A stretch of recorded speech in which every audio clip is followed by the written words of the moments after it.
ನಮಸ್ಕಾರ ಸ್ನೇಹಿತರೆ, ಈಗ ನನ್ನ ಜೊತೆ ಹೊಳಬಸ್ಸು ಜುಂಜೀರ್ ಅವರು ಇದ್ದಾರೆ. ನಮಸ್ಕಾರ ಸರ್. ಈಗ ನಾವು ಬೀಳಿಗಿ ತಾಲೂಕಿನ ಕುಂದ್ರಗಿ ಗ್ರಾಮದ ಪಕ್ಕದಲ್ಲಿರುವಂಥ ಸಿರುಗುಪ್ಪಿ ಗ್ರಾಮದಾಗಿದ್ದೀವಿ ಸ್ನೇಹಿತರೆ. ಈಗಾಗಲೇ ನಾವು ನಮ್ಮ ಹೊಳಬಸ್ ಜುಂಜೀರ್ ಅವರ 3ನೇ ಕುಳಿ ಕಬ್ಬನ್ನು ನೋಡಿದ್ದೀವಿ, ಎತ್ತರ ಗುಡ್ದಾಗಿರುವಂಥ ಹೊಲದಾಗ. ನಿಮಗೆ ಮಿರಾಕಲ್ ಅನಿಸುವಂಥದ್ದು, ಅಚ್ಚರಿ ಅನಿಸುವಂಥ ಮತ್ತೊಂದು ಫಲಿತಾಂಶ, 4ನೇ ಕೋಲಿ ಒಳಗೆ ಇಷ್ಟೊಂದು ಮರಿಗಳು ಬಿಟ್ಟು ಇಷ್ಟೊಂದು ಪ್ರಕಾರ ಗುಣಮಟ್ಟವನ್ನು ಕೊಟ್ಟಂಥ ಹ್ಯಾಪಿ ಹೆಲ್ತ್ ಇಂಡಿಯಾದ ಉತ್ಪನ್ನಗಳ ಬಗ್ಗೆ ನಾವೀಗ ಸ್ವತಃ ಹೊಲದ ಮಾಲಕರಾದಂಥ ಹೊಳಬಸ್ ಜುಂಜೀರ್ ಅವ್ರ ಜೊತೆ ಮಾತಾಡೋಣ. ಸರ್, ಇದು ಎಷ್ಟನೇ ಕುಳಿ ರೀ? ಸರ್, ಇದು 4ನೇ ಕುಳಿ ರೀ ಸರ್. 4ನೇ ಕೋಲ್ ರೀ. ಸರ್, 4ನೇ ಕುಳಿ. ಹೆಂಗೆ ಅನ್ಸತ್ತೆ ನಮ್ಮ ಹ್ಯಾಪಿ ಹೆಲ್ತ್ ಇಂಡಿಯಾ ಹೆಚ್ಚೆಚ್ಚು ಉತ್ಪನ್ನ ಬಳಸಿದ ಮೇಲೆ ರೀ? ಚಲೋ ಅನ್ಸೈತಿ ಸರ್, ಚಲೋ ಐತಿ ಸರ್. ಇದಕ್ಕೆ ಒಂದೇ ಸ್ಪ್ರೇ ಮಾಡೀವಿ ಸರ್. ಇದಕ್ಕೂ ಒಂದೇ ಸ್ಪ್ರೇ ಮಾಡಿರಿ. ನಮಗೆ ಭಾರಿ ನೋಡಕ್ಕೆ ಭಾರಿ ರಿಸಲ್ಟ್ ಕಾಣಕತ್ತೈತೆ ಸರ್. ಕಾಣಕತ್ತದ ರೀ? Okay sir.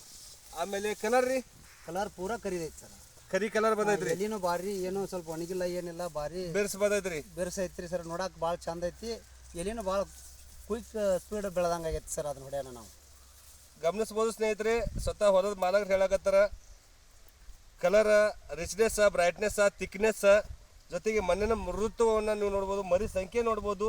4ನೇ ಕೋಲಿ ಅನ್ನುವಂಥ ವಿಧಾನದೊಳಗೆ ಇಲ್ಲ ಇಲ್ಲಿ. ಇಲ್ಲ ಸರ್, ಇಲ್ಲ. ಹಚ್ಕಬ್ ಯಾರು ಕೇಳಿದ್ರೆ ಯಾವಾಗ ಹಚ್ಚಿಯಪ್ಪ ಇದನ್ನ ಯಾವಾಗ ಹಚ್ಚಿದ ಕೇಳುವಂಥ ರೀತಿಯೊಳಗೆ ಇದು ಬೆಳವಣಿಗೆನ ಹಂಗೆ ಬೆಳೆದ ಸರ್. ಮತ್ತೆ ಹೇಳೋದಂದ್ರೆ ಹಚ್ಕಬಿನ ಸೇಮ ಬೆಳೆದ್ ಬಿಟ್ಟದ ಸರ್. ಮರಿ ನೋಡ್ರಿ, ಸಾಕಷ್ಟು ಮರಿ ಬಂದ. ಮರಿ ತೋರಿಸ್ತಾರ ಸರ್? ಆಯ್ತು ಸರ್, ಜಬರ್ದಸ್ತ್ ಐತಿ ನೋಡ್ರಿ ಮರಿ. Yes sir. ಸ್ನೇಹಿತರೆ, ಇವತ್ತು ಇಷ್ಟೊಂದು ಪ್ರಕಾರ ಗುಣಮಟ್ಟದ ಸಾವಯವ ನೈಸರ್ಗಿಕ ಹ್ಯಾಪಿ ಹೆಲ್ತ್ ಇಂಡಿಯಾದ ಉತ್ಪನ್ನಗಳು ಕೆಲಸ ಮಾಡುವಂಥ ತಾವು ಗಮನಿಸ್ತಾ ಇದ್ರಿ. ಇನ್ನೂ ಕಾಲ ಮಿಂಚಿಲ್ಲ. ಮತ್ತೆ ನಾವು ಮರಳಿ ಪ್ರಕೃತಿಯಡೆಗೆ, ನೈಸರ್ಗಿಕ ವಿಧಾನದಡೆಗೆ ಹೋಗುವಂತಹ ಆಯುರ್ವೇದದ ಸಾರದ ಉತ್ಪನ್ನಗಳಾದ ಹ್ಯಾಪಿ ಹೆಲ್ತ್ ಇಂಡಿಯಾದ ಕೃಷಿ ಉತ್ಪನ್ನಗಳನ್ನು ಬಳಸ್ರಿ.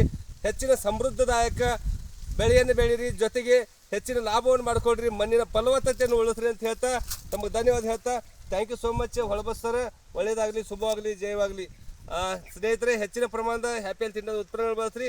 ಜೈ ಹಿಂದ್, ಜೈ ಜೈ ಜೈ. ನಮಸ್ಕಾರ.